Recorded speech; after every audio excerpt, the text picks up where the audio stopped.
Hey team, TC here, welcome back to another video. I got a comment on my Sniper's Guide How to Snipe video that made me a little bit upset actually. It was saying that I know nothing about SCUM and I didn't equate for windage. And that's fine, because I don't know a lot about SCUM. I left my role as a PMC sniper about 6 months ago. I haven't played a computer game for, 6 years, so that's fair enough. I don't know a lot about SCUM. However, I can tell you that SCUM, whichever consultant that they used, they've done a great job with windage and range. And using my real life experience, I can at least comment on that. And today, it's going to be on how to calculate windage. It's easy. It seems hard, but it's not. So the first thing that we want to do is we want to figure out the effective range of the weapon that we're using. So how do we figure out windage and how do we equate that to SCUM? So the first thing is you really want a scope that is matched to the weapon. POSP scope fits to the ranges of the Dragunov. P223 scope, ACOG, Spectral, they all fit on the 5.56x45 ammo. But you can mismatch these scopes, which is where having a range in single player is really, really good for testing. So what you want to do, click T for talk, I suppose, put a hashtag and start typing in visualize. Okay, go to visualize bullet trajectories, create a space, make sure that it's set to true. Now when I take a shot, you see we're zeroed at 100 meters. This target's at just over 100 meters. When you take a shot, you can see the red line of where the round goes.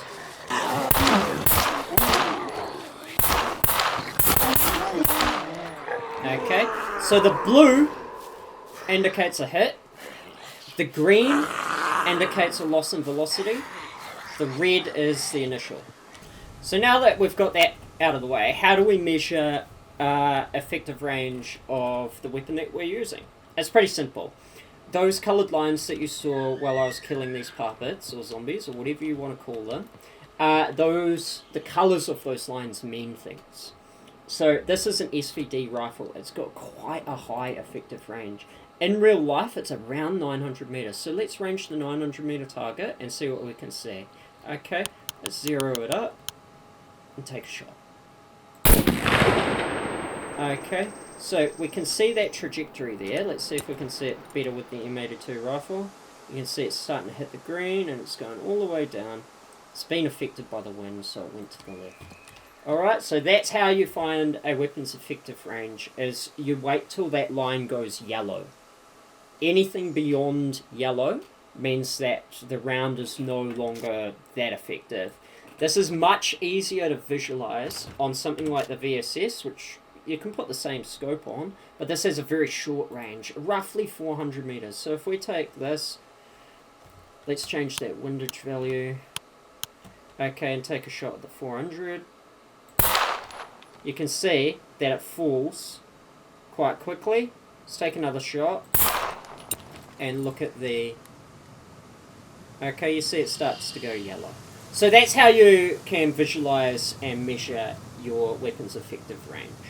So from here, in order to measure how wind is going to affect that weapon, it's going to affect this VSS rifle differently than it affects this SVD rifle, because the bullets travel at different speeds. That's why knowing the effective range of a weapon is so important. So, after your bullet loses its main velocity, and it starts to change colour in that line, that's when wind affects it the most, and it will veer off. So, let's look at the way we're facing. We're facing east. Take a look at this 400 metre target, and look at the way that the wind is travelling. It's travelling north. That is a complete right angle. So we know, in order to hit a target at 400 meters, let's see if this one's at 400, we know we need to aim to the right. So let's use this first stadia and see if we can score a hit. Okay, so you can see it went far left. And I've measured this. So low, mid, and high go in values of 2.5 on the windage scale. So if you are facing east and the wind is going north, northeast is 2.5 on the windage scale, and north is 5 at mid. Okay, so if I range this again, let's make sure the wind doesn't change. It's going north low now. So if I adjust the windage up to 2, this should be a hit.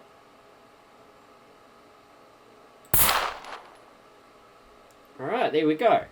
So we know we need to move it slightly to the right, and we can use the bottom of the chevron to do that, because we need to equate for that 0.5, right? So let's move it slightly to... Oh! Yeah.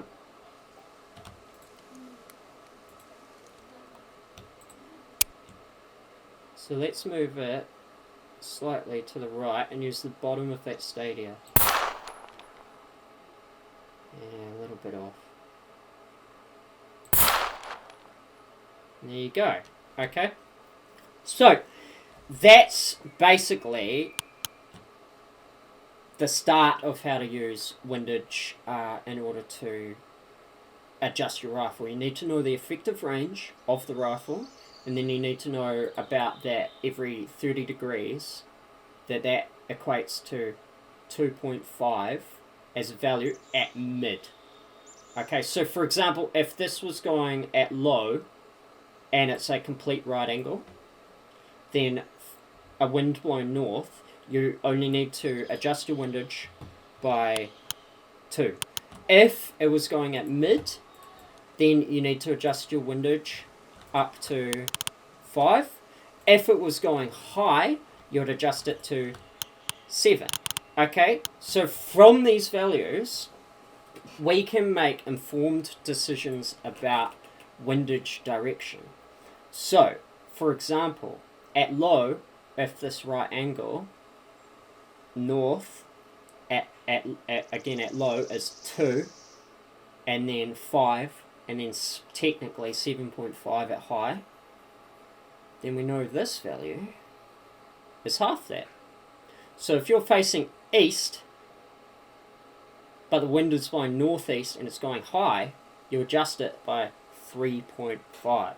So windage is really easy to calculate in SCUM, as long as you know the effective range of your weapon and you know which way the wind's going and how fast. Easy, right? So let's talk about how to use a weapon's scope. Let's use the stadia. What do these equate to? So let's take another measurement. This is the SVD rifle, which has an effective range of 900. So let's set it there. It's still going north low. So if we take a shot off to the right at 900, using that large stadia, that, well, you could see it, was a hit. So let's try maybe target. That one at the end there. You've got to watch carefully because I don't have the best computer for recording. So if we take... Alright, so you can see how close that was to the target, right? And that's without windage adjustment. Okay, so every single one of these stadia, the short stadia and the large stadia, every large stadia, or rather every stadia, is actually at that 2.5 value. So we're aiming for 5. So we aim using this stadia here at the weapon's effective range. Okay, so it doesn't work if you're not at the weapon's effective range, but wind isn't going to affect you much in between. And if the enemy was only halfway, let's say they're at 450 meters, you can just use that first stadia. So hopefully this gives a little bit of clarification on how windage works in SCUM. It's really easy, and I just want the commenter to know, because it's going to help all of you guys, I absolutely adjusted for wind. I know how to do it. This is how you do it. And this is going to help so many people. And thanks for motivating me to make a video on it. Because it's bloody simple.